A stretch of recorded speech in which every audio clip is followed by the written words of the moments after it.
एक छोटा सा गांव था, वहां पर एक आदमी पहाड़ पर पत्थर तोड़ने का काम करता था। उसको अपनी जिंदगी से कोई गिला शिकवा नहीं था। पूरा दिन वो काम करता, मेहनत करता, दिन के एंड में जो थोड़ा बहुत पैसा मिलता वो जा करके अपने परिवार के साथ में थोड़ा सा टाइम स्पेंड करता और चैन से सो जाता। तो एक दिन रोज की तरह वो अपना काम खत्म करके अपने घर की तरफ जा रहा था, तो रास्ते में चलते चलते उसके मन में ख्याल आया कि ये भी कोई जिंदगी है कि सुबह से शाम तक मैं पत्थर तोड़ने का काम करता हूं और एंड में मेरे को थोड़े से पैसे मिलते हैं, जिसमें मुश्किल से मेरा और मेरे परिवार का गुजारा हो पाता है। काश कुछ ऐसा हो जाए कि कहीं से मुझे कोई ऐसी शक्ति मिल जाए कि जो भी मैं चाहता हूं वो सच हो जाए। वो अपने घर पर गया, उसने खाना खाया, लेकिन उसका ध्यान खाने की तरफ नहीं था। उसके दिमाग में यही ख्याल चल रहा था। उसके बाद में वो यही सोचते सोचते सो गया। फिर नींद आने के कुछ देर बाद उसको एक सपना आया। सपने में उसने देखा कि रोज की तरह वो अपना काम खत्म करके अपने घर लौट रहा था। रास्ते में उसने एक बहुत ही बड़ा घर देखा और उसके मन में आया कि काश ये घर मेरा होता और मैं इसका मालिक होता। और उसके सोचते ही वो उस घर का मालिक बन गया। उसको यकीन ही नहीं हो रहा था कि जो उसने सोचा वो बन चुका है। लेकिन उसकी खुशी ज्यादा देर नहीं टिक पाई, क्योंकि उसको एकदम से एक शोर सुनाई दिया। उसने अपने घर के बाहर देखा कि एक बहुत बड़ी रैली निकल रही है, जिसमें बीचों बीच एक पॉलिटिशियन है जो ऐसे ऐसे हाथ हिला रहा है। और वहां पर जितने भी लोग खड़े थे सब उसके नाम के नारे लगा रहे थे, उसके आगे हाथ जोड़ करके खड़े थे, सब उसको देखने के लिए तड़प रहे थे। तब उसको यह एहसास हुआ कि मैं कितना छोटा हूं उसके आगे। और फिर उसके अंदर से एक ख्याल उठा कि काश मैं ये पॉलिटिशियन होता और मेरे पास भी इतनी ही पावर होती जितनी कि इसके पास में है। बस उसका इतना सा सोचने की देर थी, वो पॉलिटिशियन बन गया। उसकी खुशी का ठिकाना नहीं था, क्योंकि उसके आसपास में हजारों लोगों की भीड़ थी और सब उसको देखने के लिए तरस रहे थे, तड़प रहे थे। लेकिन उसकी ये खुशी भी ज्यादा देर नहीं टिक पाई। धूप बहुत ही तेज थी और उस पॉलिटिशियन को आदत नहीं थी इतनी गर्मी में रहने की। तो उस धूप की वजह से उसको चक्कर आ गए और वो बेहोश होकर के गिर गया। फिर उसको एहसास हुआ कि ये पॉलिटिशियन सबसे ताकतवर नहीं है, ये जो सूरज है ये सबसे ताकतवर है।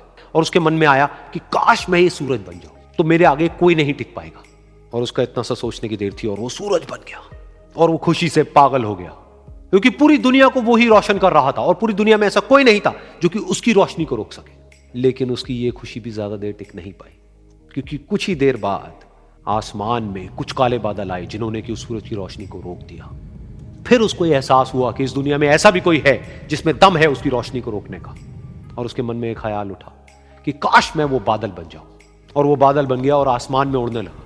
उसको ऐसा लगा कि मैं आसमान में उड़ रहा हूं और अब मैं जहां चाहे वहां जा सकता हूं। लेकिन कुछ देर बाद वहां पर एक बहुत तेज हवा का झोंका आया जो कि उन बादलों को उड़ा करके ले गया। अब फिर उसे ये समझ आया कि ये जो बादल हैं वो सूरज की रोशनी को तो रोक सकते हैं, लेकिन हवा को नहीं रोक सकते। ये हवा उनको बहा करके ले जाती है। फिर उसके मन में आया कि काश मैं ये हवा बन जाऊं। और वो हवा बन गया। हवा बनने के बाद में उसको अपने अंदर एक अलग ही ऊर्जा का अनुभव हुआ। वो चाहे तो आराम से बहता और चाहे तो आंधी बन करके, तूफान बन करके, जिसको भी चाहे उड़ा करके ले जाता। उसको ये विश्वास होने ही लगा था कि इस दुनिया में सबसे ज्यादा शक्तिशाली मैं हूं। लेकिन तभी उसके सामने आया एक पहाड़। उसने अपनी पूरी ताकत लगा दी, लेकिन उस पहाड़ को वो इतना सा भी नहीं हिला पाया। तब उसको यह एहसास हुआ कि इस दुनिया में कोई है जो हवा से भी ज्यादा शक्तिशाली है, जिसमें दम है उस हवा को रोकने का। फिर उसके मन में आया कि काश मैं ये पहाड़ होता। और वो पहाड़ बन गया। लेकिन हर बार की तरह इस बार भी उसकी खुशी ज्यादा देर तक नहीं टिक पाई। उसको एक जानी पहचानी सी आवाज सुनाई दी और साथ ही साथ उसको दर्द होने लगा, जैसे कि कोई है जो उसको तोड़ रहा है, उसको मार रहा है। तो दर्द से वो चीखने लगा और उसके मन में आया कि काश मैं वो बन जाऊं क्योंकि इस पहाड़ को तोड़ने का दम रखता है। लेकिन इस बार उसकी ये ख्वाहिश पूरी नहीं हुई। वो रोने लगा, चीखने लगा, चिल्लाने लगा। उसने अपनी पूरी जान लगा दी, लेकिन इस बार वो नहीं बन पाया। उसका दर्द बढ़ता ही चला जा रहा था और दर्द की वजह से एकदम से उसकी नींद खुली और सामने शीशा था। उसने शीशे में देखा और उसको समझ आया कि सपने में मैं वो क्यों नहीं बन पा रहा था जो मैं बनना चाहता था, क्योंकि असलियत में मैं वो ही हूं।